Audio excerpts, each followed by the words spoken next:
Yo ho! What's going on, guys?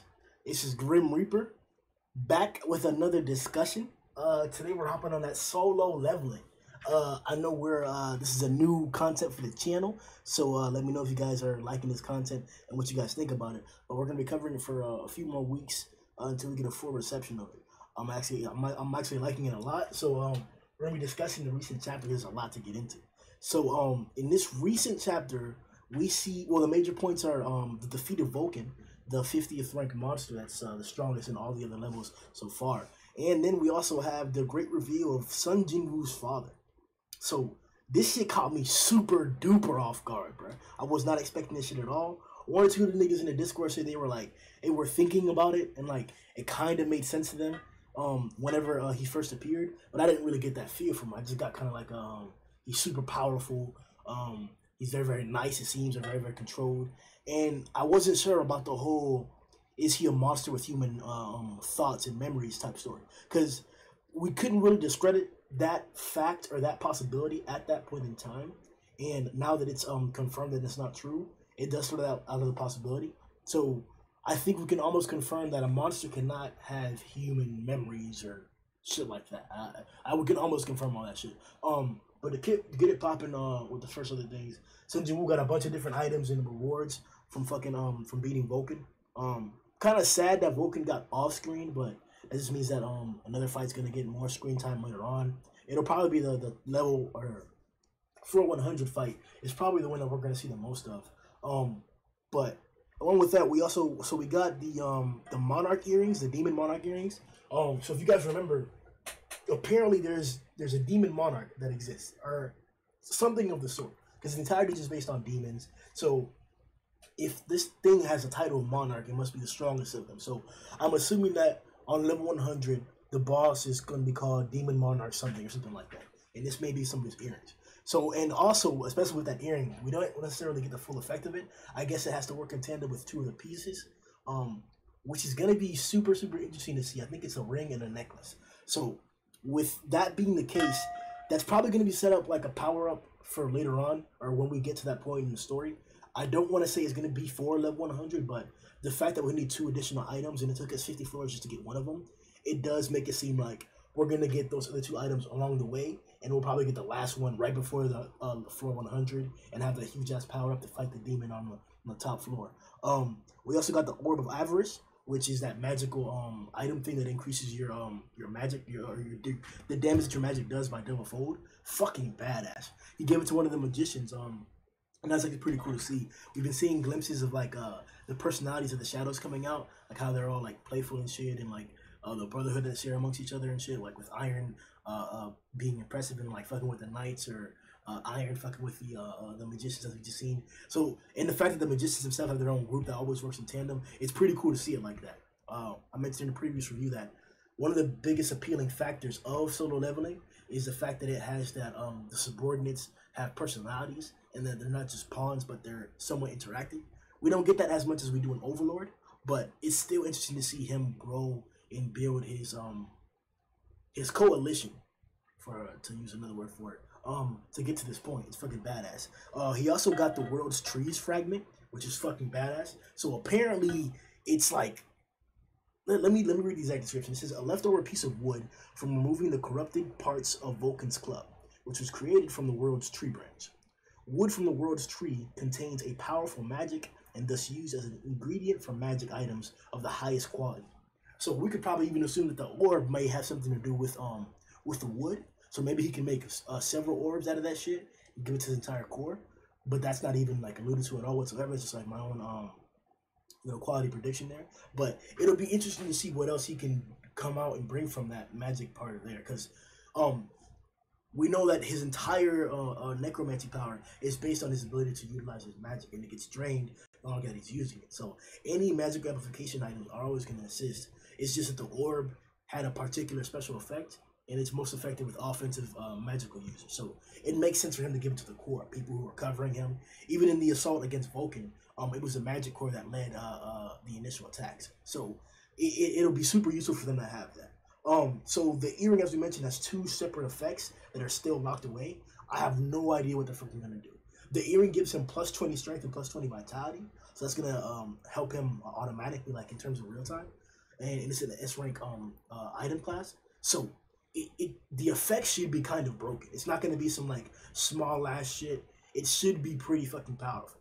And with the powers that we already got, or the effects that we already got, like the invisibility skill that we have, or the different things like that we've done along the way that haven't been S class, it's kind of exciting to see what this might turn out to be.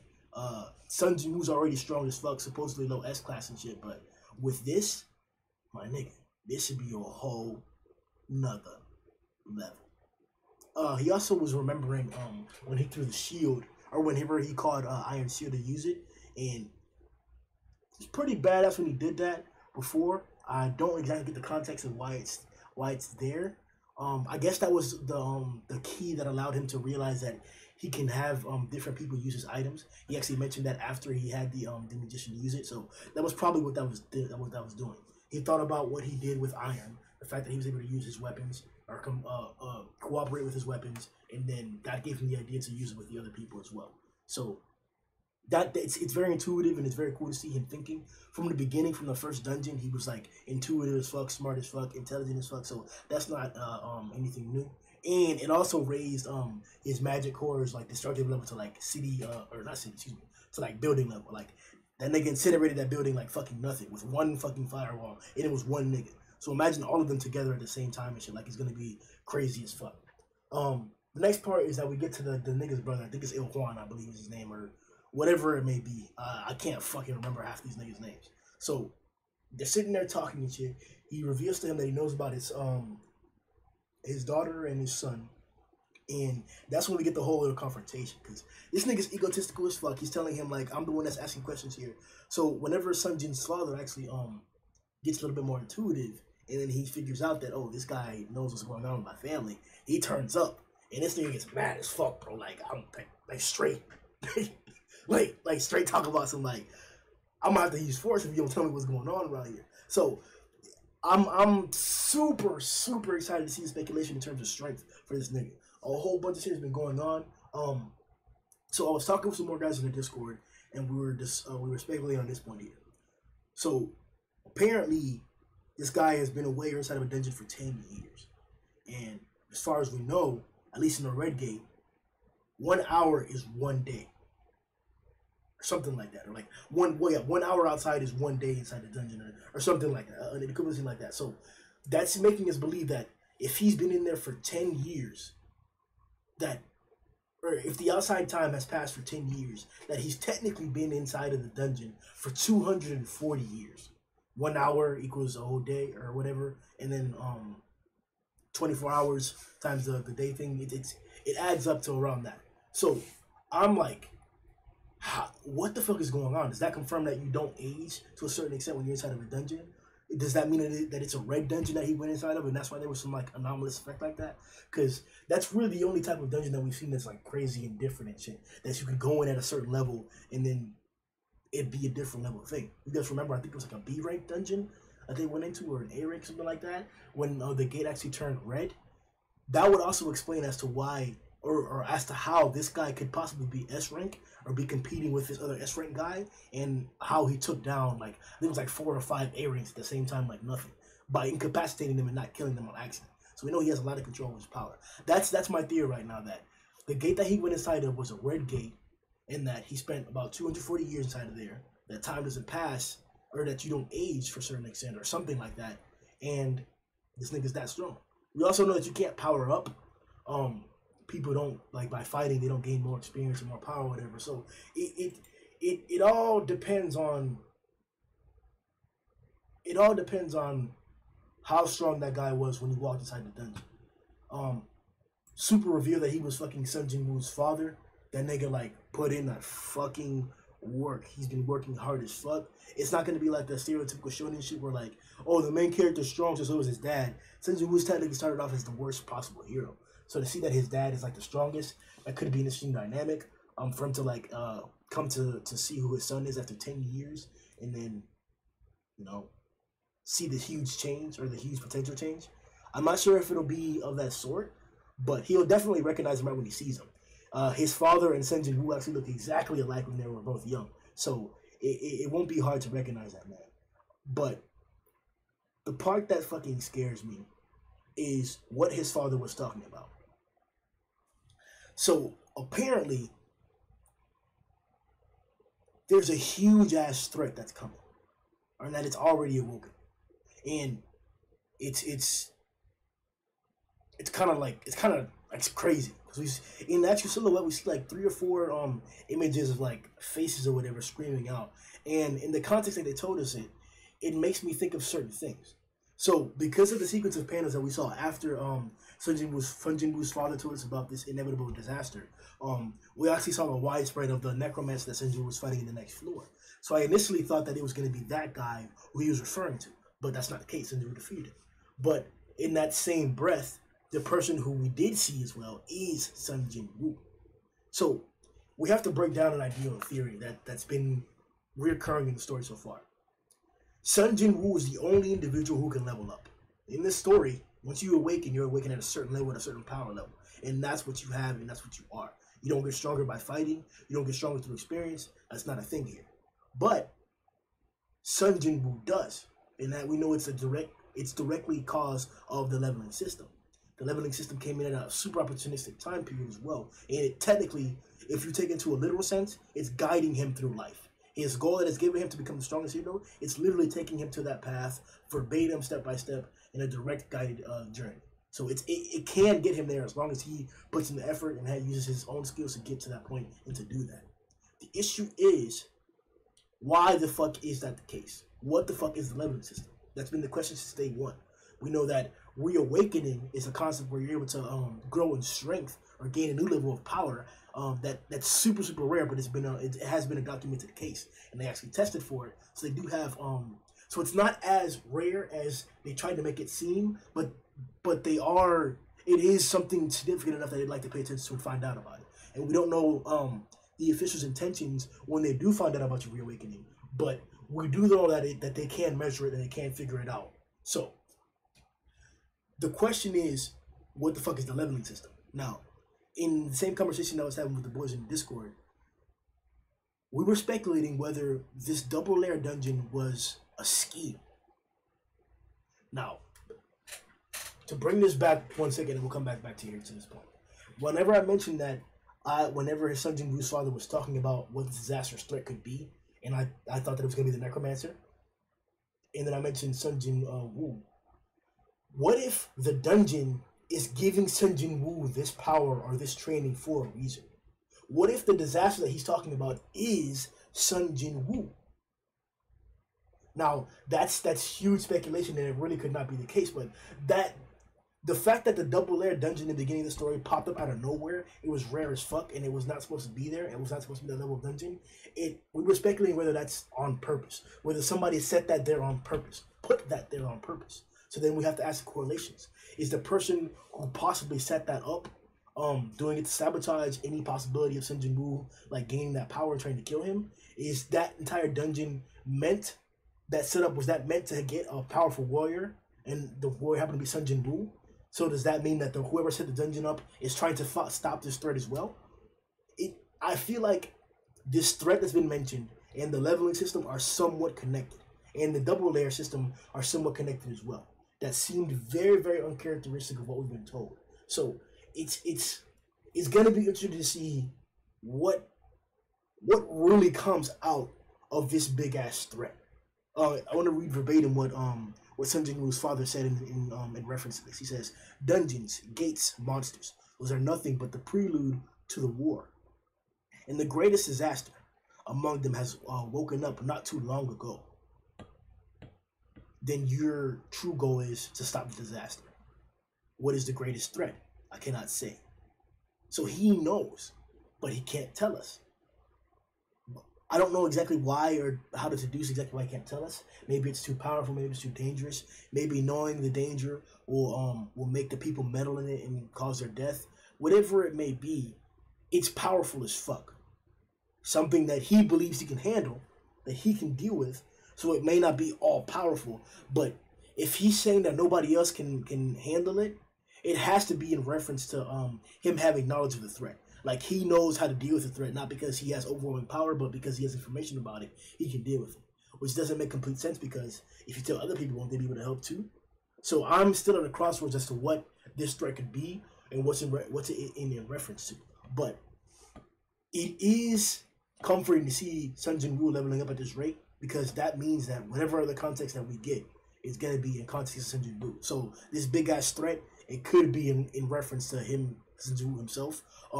We also know that we have this island that the ants that have started to grow wings, and they're now beginning to become mobile across the world. So that is also another threat that could be in reference to this. All those things compiling up and amalgamating in the same portion of the story has to mean some kind of connection. And the fact that Senju chose to enter the dungeon at this point in time, but that has to be story coincidence. Like, as in, like, the story, the author did that on purpose, but in the story, it's a coincidence or whatever. But he has to be leveling up in this dungeon for a reason, for the very next threat. It has to be for that. And we can expect that by the time he comes out of the dungeon, maybe even right now, he's mid to, true S class. Maybe not a high S class, maybe not the most powerful S class, but he should be around that mid tier where he can fight almost any other S class and survive for quite a bit, especially in particular with his Necromancer power. So I'm excited to see how that plays out in terms of his father. The little clash representation of powers that we got at the end with Sun Jinwoo's father and the evil guy, it really turned me on, man. Nigga, like, I'm about that shit, no homo type shit, bro. Like, I'm about that, bro. This nigga's an asshole, bro. He was like, okay, you must be a monster, and then he just like fucking running niggas in, telling like, you ready to fight, bro? This nigga's a monster. That was fucking badass. The other part too that was peculiar was the fact that he told him that his son was dead. Now, I don't know if this is like devious, like if it was like a devious intent, but like, because to a certain extent he left before the red gate, before Sun Jinwoo came out of the red gate, so he doesn't know the true whereabouts of Sun Jinwoo. We just know that a red gate's incredibly difficult to handle, and that he doesn't know the full extent of Sun Jinwoo's power, if at all. But the fact that several people are at this gate in reference to him and that know him, that are high ranking, means that he understands that Sun Jinwoo may be stronger than what people are attempting to lead him on with. So this could just be him deceiving Sun Jinwoo's father by saying that he's dead, or he could really actually think that he's dead and he's trying to get revenge on his father because he couldn't do it on Sun Jinwoo himself. So we'll see how that plays out in context. This fight, if it turns out to be a fight, which it really may turn out to be a fight, that shit gonna be raw. That shit gonna be raw. It suck, right? But to close it out, one last thing. I don't know if Sun Jinwoo was actually successful in awakening Vulcan. The Necromancer that we see fighting here, he seems to have like 2 or 3 Vulcan-like figures that are dead. When I say Vulcan-like figures, they have the same skull shape on their heads, and their body figures are similar. So I'm not saying that those guys are as strong as Vulcan that we just seen, or that this guy is like whatever, because we don't know what floor this Necromancer is on. The fact that we only got a landmark monster on floor 50, it makes me think that the next landmark monster is only going to be on floor 100, but it could be at a certain intervals, like maybe floor 25. And we also don't know how much stronger floor 51 was in comparison to floor 50, because we don't know if this is floor 51 or floor 25 or whatever it may be. So I'm interested to see what they label this as in the next chapter. This Necromancer wasn't the strongest. He got defeated pretty easily in terms of like the chapter at the end of it, the last like 5 to 6 pages. But it's not like he didn't have a formidable force behind him.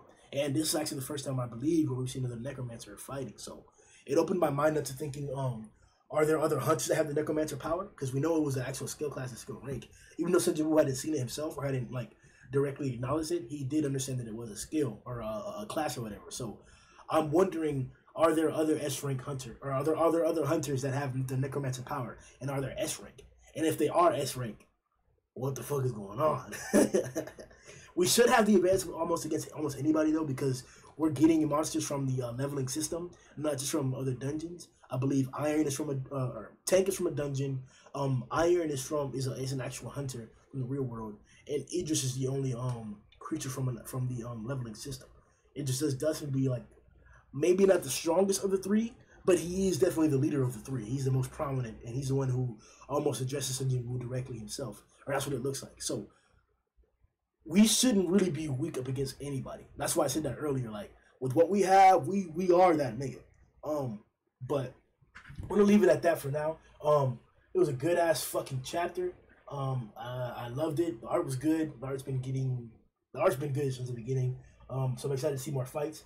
I'm loving the chapter lengths. I know before we used to get like chapters that were like 16, 17 pages every once in a while, but that's not the case for the past like 3 to 4 chapters. I hope it continues.